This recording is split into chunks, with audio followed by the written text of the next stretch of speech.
So until enough people realize, and here's where the whole base of it is that the government is the problem rather than the solution. So until we realize that, until you start your thought there, we're going to keep sliding down the economic hole. Now, I don't want to travel down the whole rabbit holes of economic theory too far. It's a big, complicated area. But all one really needs to know when it comes to inflation is the simple and inviolate rule of supply and demand.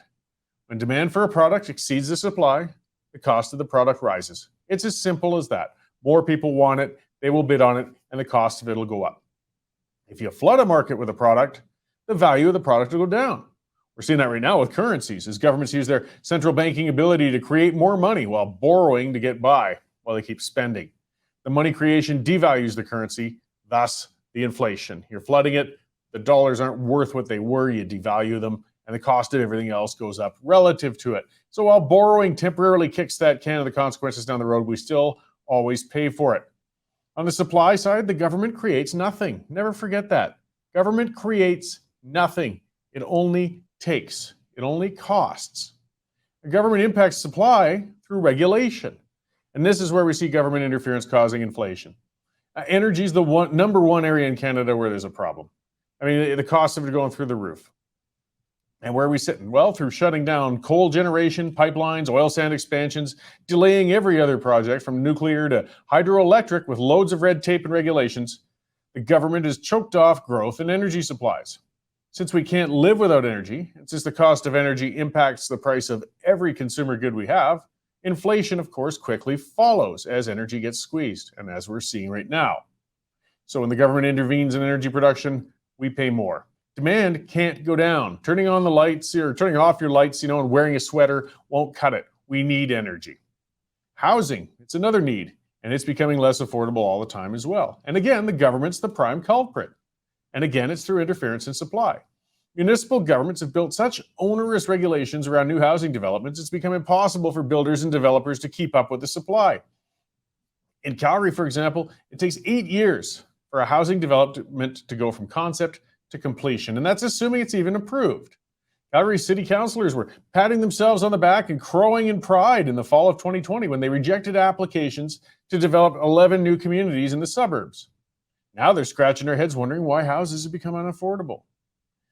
Food costs as well, they're spiking. Much of that's due to the Russia-Ukraine war. But bear in mind, it's governments who start wars, not individuals. Government, again, is at the root of the inflation. It's at the root of this rise in your cost of living and putting you under pressure. So, with energy being a big contributor to the cost of food production, though, from everything from growing it to transporting produce, that ties in together. Did I mention Canada's government's hindering energy development? Fertilizer, another big factor in food production costs. Canada is looking at raising taxes on fertilizers in order to fight climate change. Yeah, so again, we're going broke, we can't make the bills, and our government's working its hardest to make everything more expensive. I mean, there's supply chain interruptions, and they've contributed heavily to inflation too, because products are available, they're not available, demand gets stunted, and the price goes up. But let's not forget, it was the government that caused those interruptions. With everything from vaccine mandates on truckers to outright lockdowns and shutting down businesses, the government caused the supply chain disruption that we're still working through today. It's a whiplash effect. It's going to take years to get out of this. Now, some people may or may not, as a separate discussion, felt whether or not lockdowns were justified in fighting the pandemic. I don't feel they were justified, by the way. That's fine, but let's not forget, it was the government and nobody else who imposed those lockdowns. Government can't run businesses, nor can they create products. As I said, they're just parasites.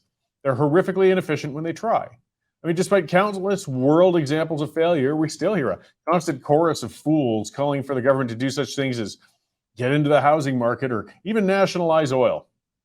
Ask some people from Cuba or Venezuela how well that all worked out for them. The government can and does try pouring money through subsidies into areas in order to ease the cost of living as well. But of course, that only increases demand on something while the supply is still missing. So it just leads to more inflation and, of course, tax increases, and your cost of living goes up. Regulation, another area, another tool of the government, such as rent control, is always a failure as well. All that does is drives private money out of the rental industry and creates a shortage of supply. Getting back to those basic rules again. When the government tries to fill the supply directly, government built houses, then we get slums, then we get scandal, then we get scams. Check out some of the housing projects in the northeastern United States if you've ever been out there to see how well government housing works out. It's quite something. Using more government to fight inflation is the same as pouring gasoline on a fire in an attempt to put it out. I mean, look at the Trans Mountain Pipeline expansion project. Years of applications, billions spent by Kinder Morgan, and that was just to expand a pipeline that already existed and has been operating safely for over 60 years. Like, that's all we want to do is put one right next to one that was already there. We're not even breaking new ground. Kinder Morgan finally threw up their hands and told Canada to go to hell. They pulled out.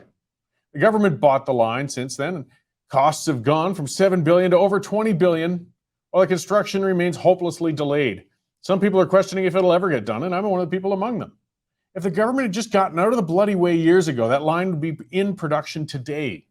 Just think of how well the ability to export an extra 900,000 barrels a day of oil would be serving the economy right now in Canada in light of world oil prices. Instead, we're sitting on the third largest oil deposits on Earth and can't effectively get it out to market. That's 100% due to the government, guys. Keystone XL, it was killed altogether. Biden now, he's groveling and begging Middle Eastern oil producers to increase production on the USA's behalf, while he shut down a line capable of carrying 800,000 barrels a day from Canada into his country. Most of that line was built. The money was put in. It would be near production, if not in production, if it hadn't been for years of interference from Obama and later Biden. This is why the cost of everything's going up, people. It's government every time. There's no quick solution to the rising cost of living, but the longer-term solution is simple. We need less government. Get government out of the damn way. Cut regulations, open markets, and let creative people fill the voids. Until, though, we're willing to face that reality, we're not going anywhere. Quit looking to the government to solve your problems. Government is the problem.